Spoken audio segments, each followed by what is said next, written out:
that is your body. Here's how you to can your make sure health that you honor is the gift that presented God by has given American you. Medical And we have Center. two gentlemen here who are going to educate you on how to do just that. And especially, gentlemen, first of all, thank you for joining us, Dr. Leonard Campus. Good to see you, Doc.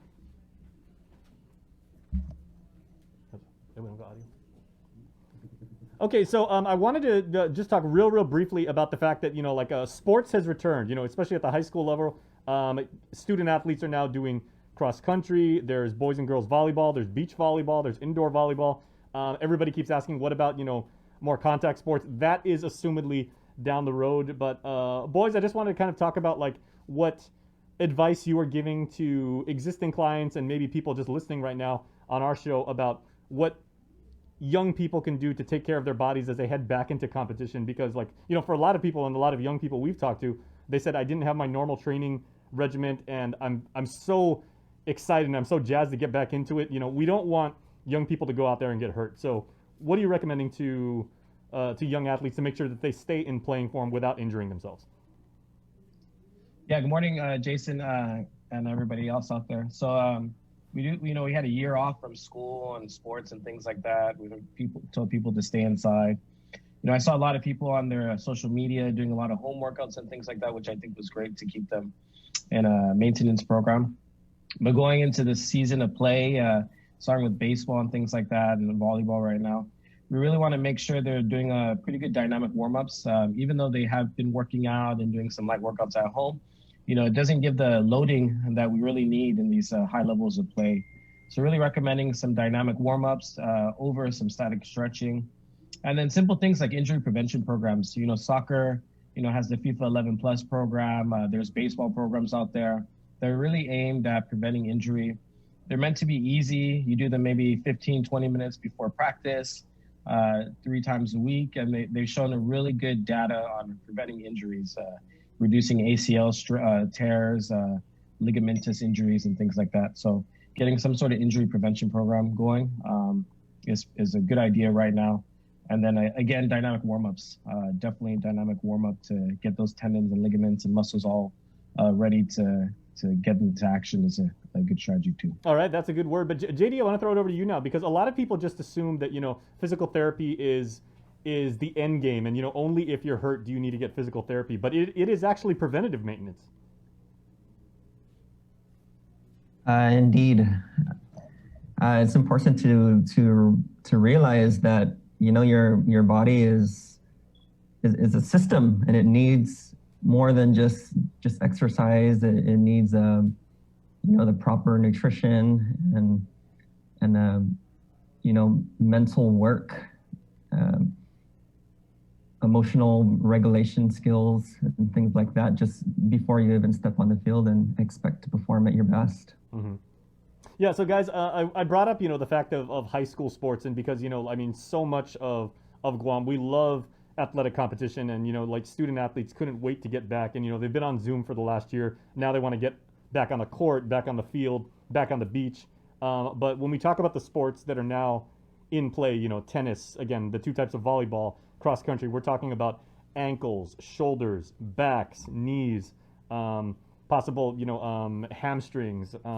So, Dr. Campos, you were mentioning some, dynamic stretches. What are things that people can do, even, in the comfort of their own home, and even if they're still doing remote distance learning and everything? Like, how can they actually stretch without overstretching? Yeah, so the body's pretty good about telling you when you're overstretching. You'd have a pretty good pain mechanism there, pain generated. So, I always tell people no one has proven a painful stretch or painful foam rolling or painful massage is better than non-painful. There are results in both sides. You don't need to take it to an extreme where you're getting pain with these things. They're really meant to do over time. Don't think of it like a sprint and you're gonna stretch out and you'll be good so quick. You want to make it a part of your daily routine. But I like to start my clients up with some front kicks to stretch out the hamstrings, some butt kicks to get the quads, some hip circles, some toe and heel walking to get the calves going. And really what we're doing, and then you could throw in some lunges, some calisthenics like jumping jacks. And really all you're doing is you're quickly loading the tendon and the muscles to loosen them up and get blood flowing in there. So those are all pretty safe things you can do. Usually I do about 20 to 30 seconds of each of those moves here in the office. as part of our warm up after we get someone on a bike or something like that before we see them for treatment. Okay, and then Jay, but don't maybe forget final question about, to you is, can you maybe demystify a common misconception? Is a lot of people get told, like again, when we're playing at the high school level, that they say, do not stretch a cold muscle. You should run around at least like 3 or 4 laps around the basketball court before you stretch, because the worst thing you can do is actually try and do some calisthenics and everything like that. And if your muscles aren't already warmed up and conditioned, you could be doing more harm than hurt. Is there any truth to that? Yeah, I would say there is truth. Nothing has shown stretching a static cold muscles or static stretching will reduce any injuries. It hasn't been shown at all. So a dynamic warm-up has gone a lot more further in reducing that. Second, static stretching and foam rolling actually are shown to inhibit the muscle for a short period of time after. So it's not necessarily something you want to do right before you play, because it's just going to decrease your performance when you play. So again, a dynamic stretch, some big front kicks, back kicks, hip circles. It won't inhibit the muscle. You'll stay nice and strong and ready to perform. All right. Well, real quick before we let you go, guys, NewGen Physical Therapy, can you let people know where they can find you online and on social media so people can check you out?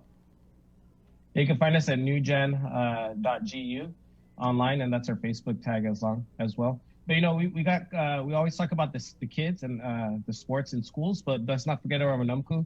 We had them locked up for a year, and now that they're all vaccinated and getting out there, we have tons of fall prevention programs, bounce programs to keep the quality of life going. Excellent. Here we have our Silver Streaks program and things like that. So let's not forget about the other end of the spectrum. We want to make sure their quality of life is even better. We want to make up for the year that we kept them in. So look out for those types of programs as well. Okay, well, tell you what, when I get you on next week, I would love to talk about how we can encourage Manumko for those of us who are caregivers, to take care of our beloved elderly. So let's table that for next week. So, boys, thank you very much. Have a wonderful day, and we appreciate the knowledge. Yeah, it's great talking with you guys. All right, please stay tuned. The link will continue right here on KUN. Is presented by American Medical Center. Howdy, folks. KFC's Colonel Sanders Uno here. Go has arrived and is here to deliver you food from your favorite restaurant in a safe, reliable, and fast way. Choose from a variety of restaurants island-wide and track your orders in real time. With quick deliveries whenever your cravings kick